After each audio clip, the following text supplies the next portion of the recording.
Hello, Reformers, and welcome back to Knights of the Fallen Empire, and we are back once again with Zaylen. Now, if you're looking for really good deals on games, you can check out g2a.com, the link is in the description. Now, when we left off, we'd actually teamed up with one of the trooper companions, Arik Jorgun, and we are now going to be completing Disavowed, which is Chapter 11, by returning to the Alliance War Room. Good, you're here. Astute observation, Agent Sean. It is a wonder the SIS could get by without your deductive reasoning. You're a droid that's gotten too big for her own bolts. How's that for an astute observation? 5 minutes. Can we please go 5 minutes without you two at each other's throats? Scorpio, don't be rude. And Theron, you know better than to give in to her taunts. Sorry, stress got the better of me. Scorpio, show the commander what you found. Please. My analysis of enemy communications obtained by Havoc Squad revealed something interesting. Hidden inside a mundane signal, I discovered an encrypted transmissions codenamed the Gemini frequency. They are broadcast from the throne to every vessel in the Eternal Fleet. The Spire schematics provided by Kaleo confirm this. It's how Arkan commands his warships. This is the break we've been waiting for. A direct line to the enemy fleet. Start a plan of attack. It's Arkan's turn to be on the defensive.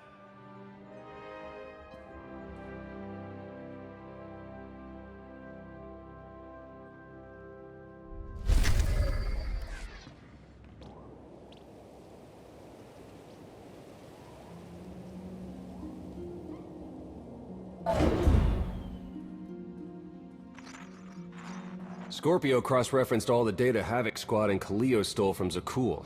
When we compared the enemy's comm logs to the Spire maps, we found something unexpected. There's a hyperwave relay station hidden 10,000 meters beneath the Spire. It's the only source of Gemini frequency transmissions to and from the Eternal Throne. That's how Arkan commands the fleet. And we know where it is.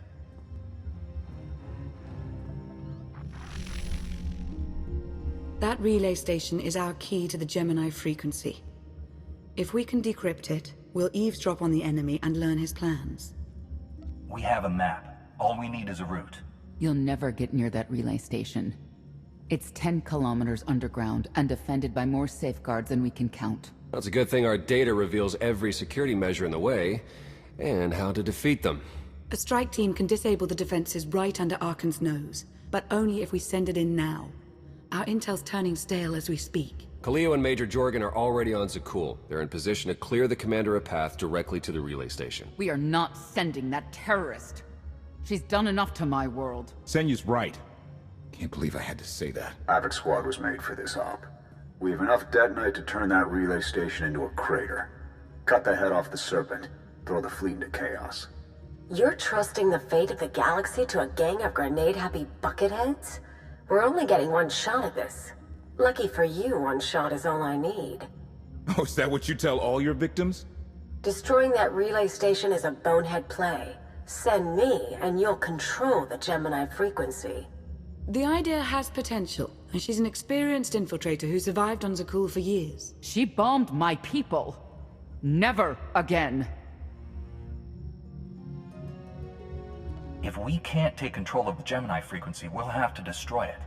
Havoc Squad has the firepower for that job. Without me there to slice that relay station, Major Malfunction's suicide run will be a self-fulfilling prophecy. Give me a chance. We need a perfect diversion, and you're the best around.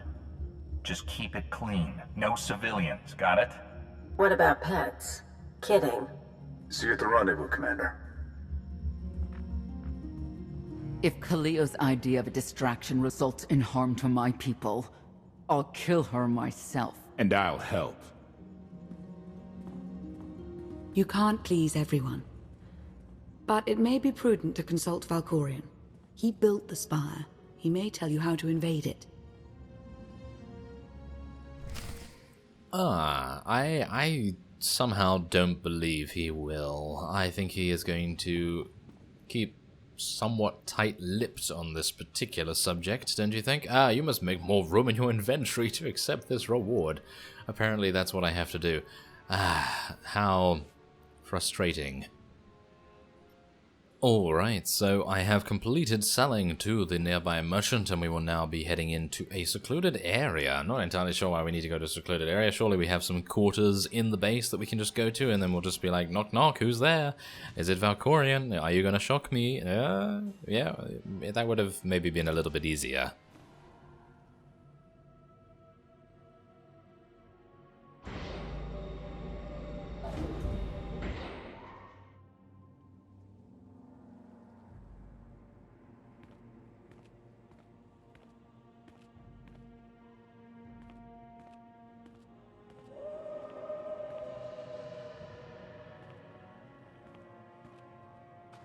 Well, that cutscene was kind of wasteful, I would say. I mean, literally, it just showed us coming out here and being like, oh, okay, I'm gonna just stroll out into the wilderness. Now, I find it rather amusing that we have a huge amount of, well, shall we say fires here? I mean, I don't know why we have fires. I mean, sure, okay, yes, we just built one of the most advanced bases in known space, and now we have a pyre here. Yes, almost a funeral pyre. Is it going to be a funeral pyre? Hopefully not.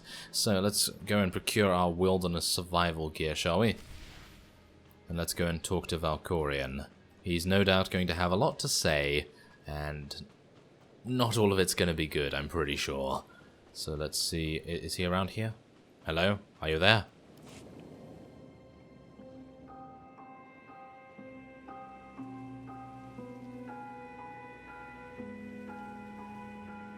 Valkorion, we need to talk. Jedi and their consultations. In too many ways, you remain bound to that order. Time and again, you reject my aid. Why would I trust you with secrets you have not earned? I refused your power because I know it isn't worth the price. You're proving me right. I am not your servant, and you have trifled with my patience for the last time.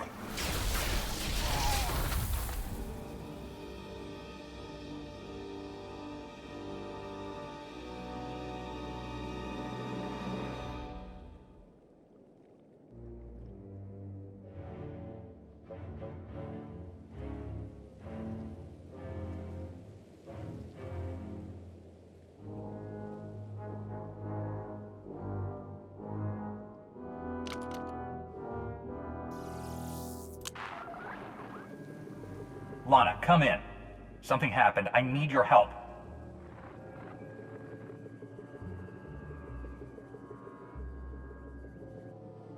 Your friends cannot hear you. What is this? Another illusion? The time for fantasy is over. What happens now is quite real.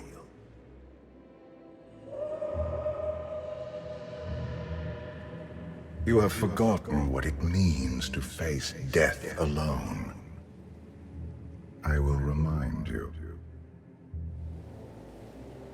A path has been laid before you, but you refuse to tread upon it.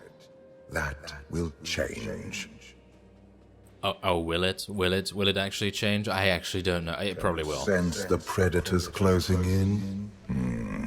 They smell your weakness. They would feast on it.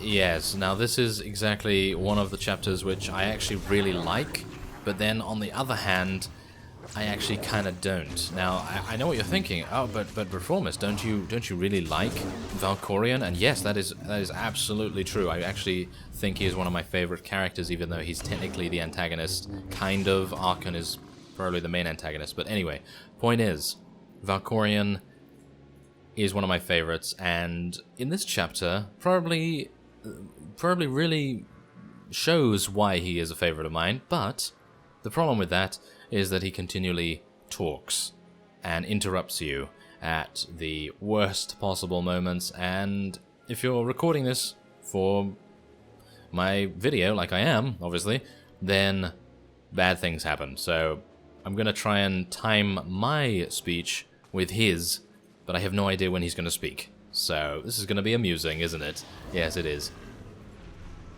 Hopefully I actually... Wait a minute, can I just go over here? Destiny to fulfill. I am tired of being disappointed by your lack of progress. Well, I'm disappointed by your lack of courtesy. Yes, because you keep... he just keeps interrupting me. He doesn't care. He's thousands of years old, or however old he actually is. But yes, it's kind of amusing to actually... obviously be talking with him, but I mean, we actually have no opportunity to actually give a response because we're just, well, fighting things. I actually kind of find it amusing that we have the survival gear, but I actually don't even need to use it because of our Jedi Guardianness. Yes. Guardianness. That's a word. Is he going to interrupt me again? Maybe? Well, we're going to see if we can, well, examine this. This cave has collapsed. Of course it has. That is pretty terrible. Where are we heading to now? Oh, okay, so I'm going to go this way, and then I'll go to the left, and then we'll just try and get all of these in a sort of logical pattern, I would say. Come on, try and kill it. Yes.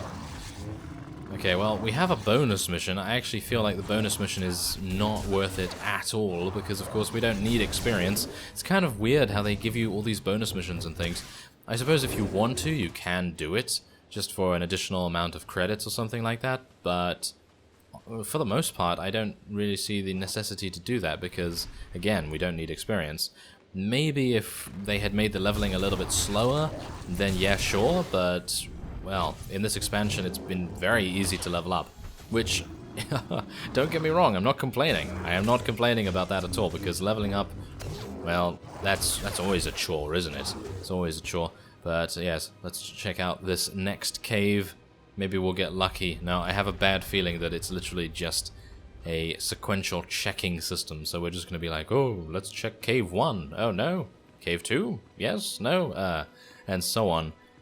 So, yeah, it's probably going to end with us fighting through huge amounts of these. The galaxy is finally united under a single banner. It should have been yours.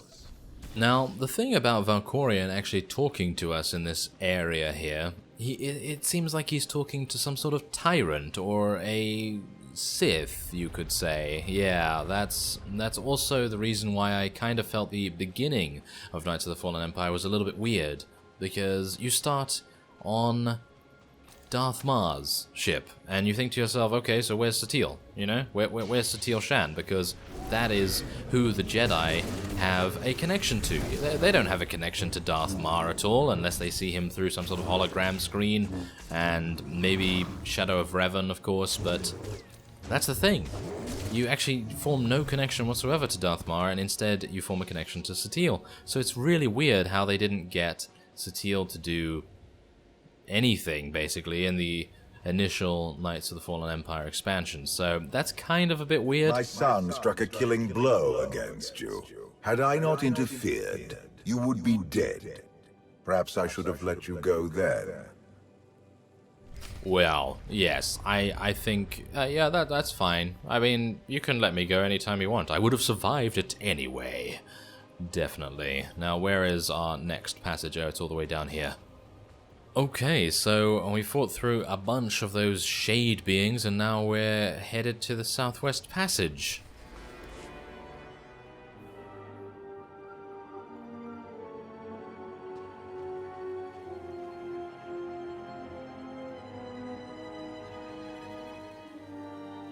The Force is with you, Jedi, but it will not defeat my son.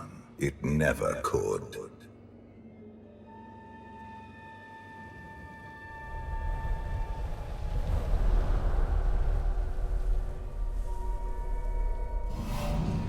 Until you embrace your full potential, you will only be a pawn of fate, never its master. Destiny isn't a personal choice. That's the whole point. You grasp at understanding like a blind infant. The future is not a river to carry us. It is the ocean in which we drown if we are not prepared. You have two destinies, Outlander. In one, you defeat Archon, claim the Eternal Throne, and remake the galaxy. in the other. You die alone, unmourned and forgotten. I brought you here to taste that defeat.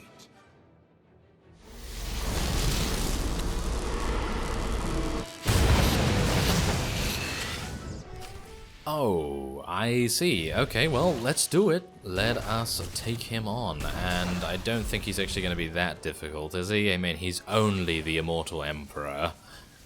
Yeah, only. Yeah, that's saying a lot, isn't it? Okay, so this guy is going to take a huge amount of time to fight. So I guess what I'm going to do is I'll cut away, and when I've gotten him a little bit lower, then, well, I'll see you then. But as you can see, he's literally taking no damage whatsoever. We are a Jedi Guardian after all. Even if we are a damaged spec, it does still take quite a lot of time.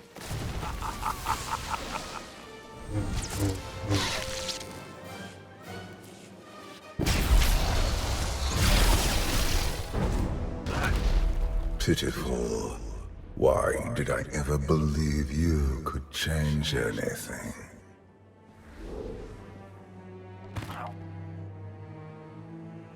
You want me dead? If that's what it takes to get rid of you, do it. I will not gift you that release. Not yet. This was a fraction of the pain my children can inflict.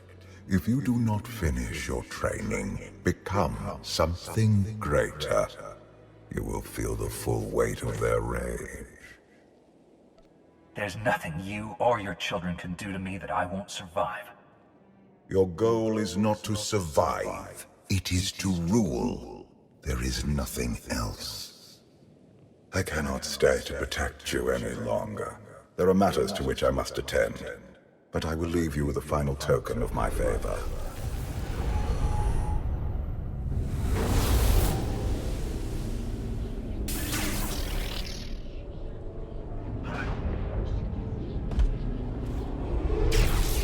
Fulfill your destiny, and I promise to return.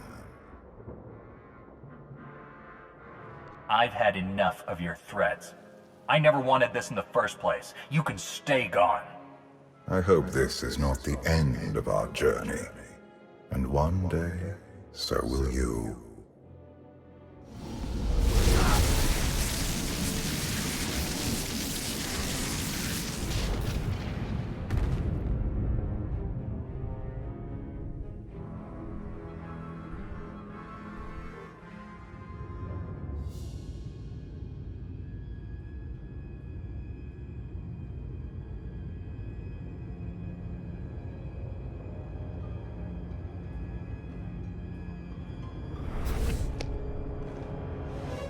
Cheer up, big brother. You're making me sad. Father won't face me himself. He's punishing you for stealing his chair. He isn't angry. Father never feels anything.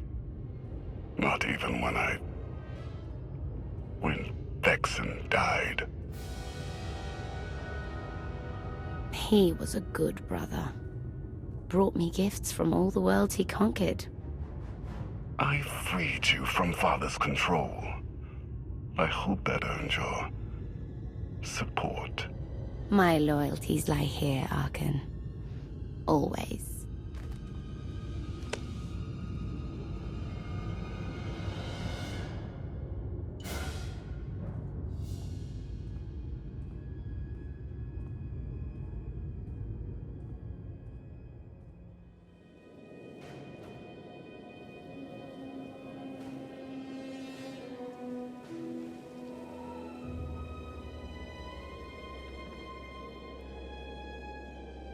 Now what?